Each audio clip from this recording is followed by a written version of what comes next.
नमस्कार साथीहरू, स्वागत छ तपाईहरू सबैलाई लोकसेवा ट्विटर युट्युब च्यानलमा, जहाँ हामी लोकसेवा तयारीलाई स्मार्ट र सरल बनाउने प्रयास गर्छौं। आजको भिडियोमा हामी हेर्दैछौँ वैशाख महिनाको दोस्रो भागका राष्ट्रिय र अन्तर्राष्ट्रिय समसामयिक घटनाक्रमहरू, जसमा गोरखापत्र डेली, सरकारी सूचना स्रोतहरू र विश्वका प्रमुख घटनाहरूलाई आधार मानेर सबैभन्दा लोकसेवा उपयोगी कुराहरूलाई छुटकरीमा र बुझ्ने तरिकामा प्रस्तुत गर्नेछौँ।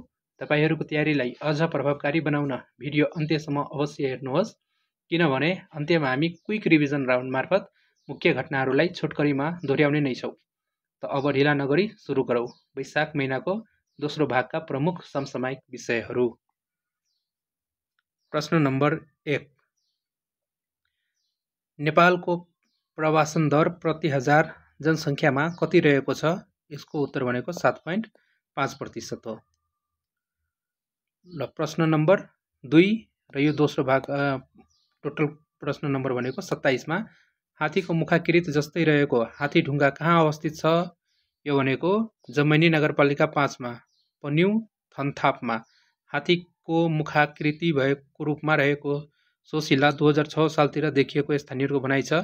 सो आकृतिलाई 2012 सालदेखि गणेशको रूपमा पूजा गर्दै आएको छ।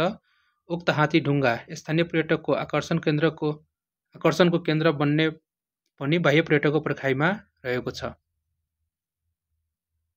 प्रश्न नम्बर 28, शिलापत्र वर्ष खेलाडी 2081 घोषित हुन सफल खेलाडी को हुन्?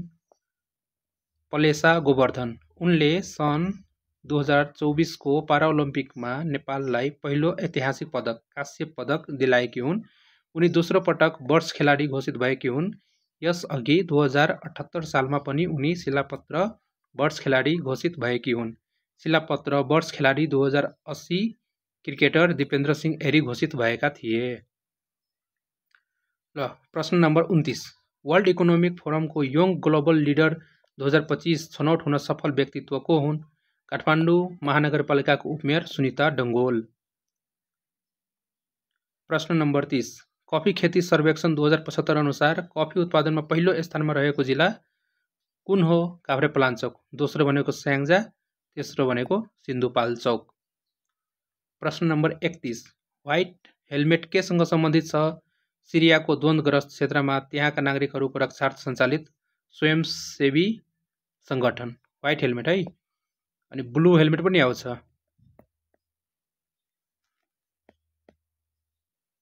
ब्लू हेलमेट भनेको कुन छ? शान्ति सेना। व्हाइट हेलमेट भनेको सिरियाको द्वन्द्वग्रस्त क्षेत्रमा त्यहाँका नागरिकहरूको रक्षार्थ सञ्चालित स्वयंसेवी सङ्गठन हो। प्रश्न नम्बर 32, पारिवारिक डिएनए को माध्यमबाट हराएको व्यक्तिको पहिचान गर्नका लागि इन्टरपोलद्वारा सञ्चालनमा ल्याइएको डाटाबेसलाई के भनिन्छ? आइफेमिलिया। आइफेमिलिया है। यो बहुत इम्पोर्टेन्ट क्वेसन छ। प्रश्न नम्बर 33, नेपालमा सन् 2025 सम्ममा कुपोषणको दर कति प्रतिशतमा झार्ने लक्ष्य रहेको छ? 24%। सन् 2030 सम्म 14%मा झार्ने लक्ष्य रहेको। कृषि ज्ञान केन्द्र कहाँ स्थापना गरिने भएको छ? फताङलुङ ताप्लेजुङमा। नेपालले कहिलेसम्म हात्ती पाइले रोग निवारण गर्ने लक्ष्य लिएको छ? सन् 2030। प्रश्न नम्बर 36, विश्व पृथ्वी दिवस कहिले मनाइन्छ? अप्रिल 22 मा। सन् 2025 को नारा के थियो? आवर पावर आवर प्लानेट, हाम्रो शक्ति हाम्रो प्लानेट। सन् 2009 मा संयुक्त राष्ट्र सङ्घको 63औं महासभा बैठकले अप्रिल 22 को दिनलाई विश्व पृथ्वी दिवसका रूपमा मनाउने निर्णय गरेको छ। मिसेज डिभा नेपाल 2025 को ताज चुम्न सफल युक्ति को हुन्? सङ्गीता अधिकारी, सिनामङ्गल काठमाडौँ। उनले ताजसँगै एनएफआइए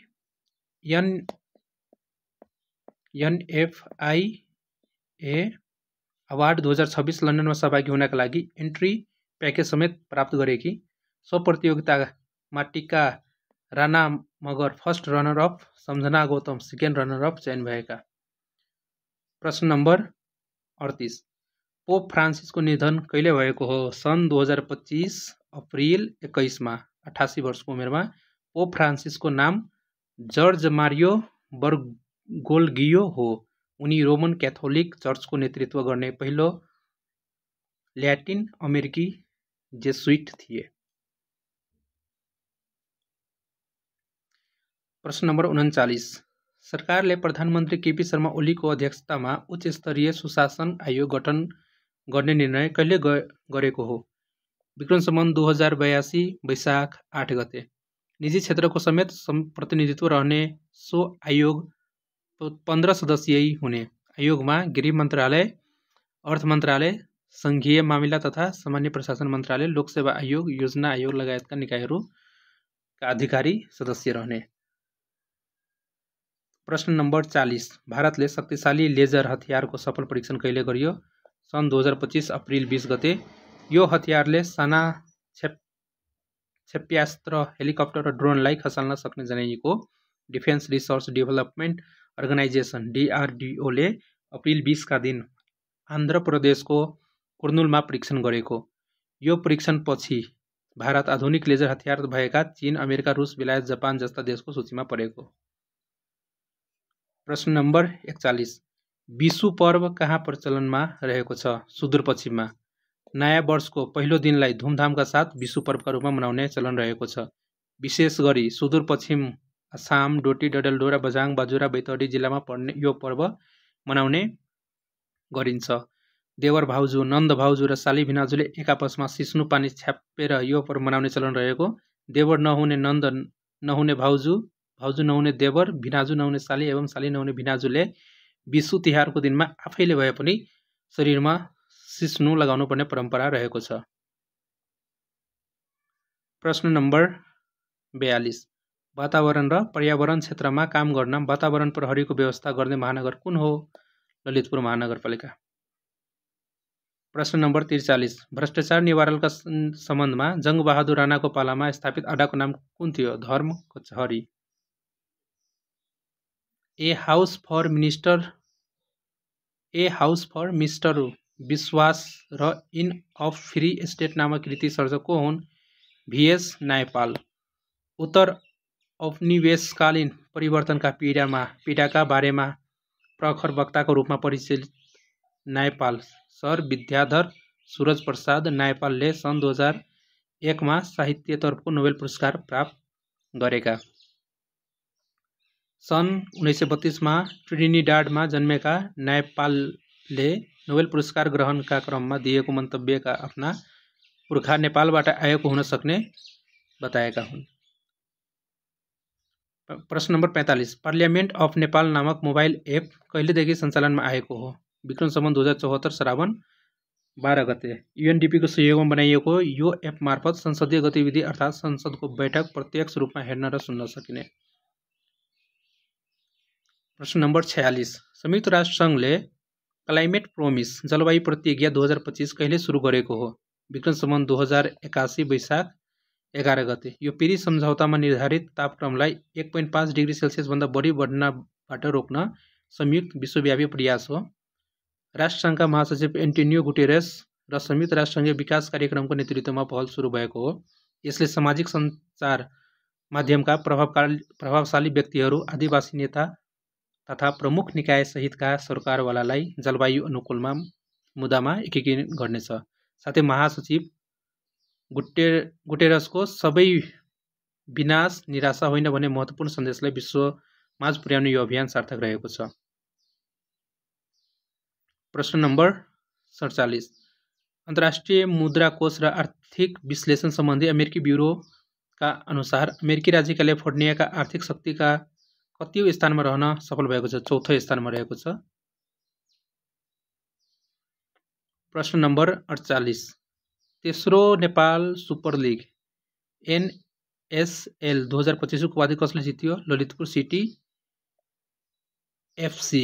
उपविजेता पोखरा थर्ड्स। ललितपुर सिटी FCले लगातार दोस्रो पल्ट उपाधि जित्न सफल भएको छ। प्रश्न नम्बर 49। सन् 2025 मा विश्वकै ठुलो धार्मिक मेला प्रयागराज महाकुम्भ कुन कुन नदीको सङ्गममा आयोजना भएको थियो? गङ्गा, जमुना र सरस्वती। विश्व ब्याङ्कद्वारा 2025 अप्रिलमा प्रकाशित प्रतिवेदन अनुसार सन् 2025 मा दक्षिण एसियाको आर्थिक वृद्धि दर कति हुने अनुमान छ? 5.8%। हस् साथीहरू, यो भिडियो तपाईँलाई कस्तो लाग्यो? यदि यो भिडियो हजुरलाई राम्रो लाग्यो भनेदेखि हाम्रो च्यानललाई सब्स्क्राइब गर्नुहोला, भिडियोलाई लाइक गर्नुहोला, कमेन्ट गर्नुहोला, साथै सेयर गर्न नबिर्सनुहोला। हस्, धन्यवाद।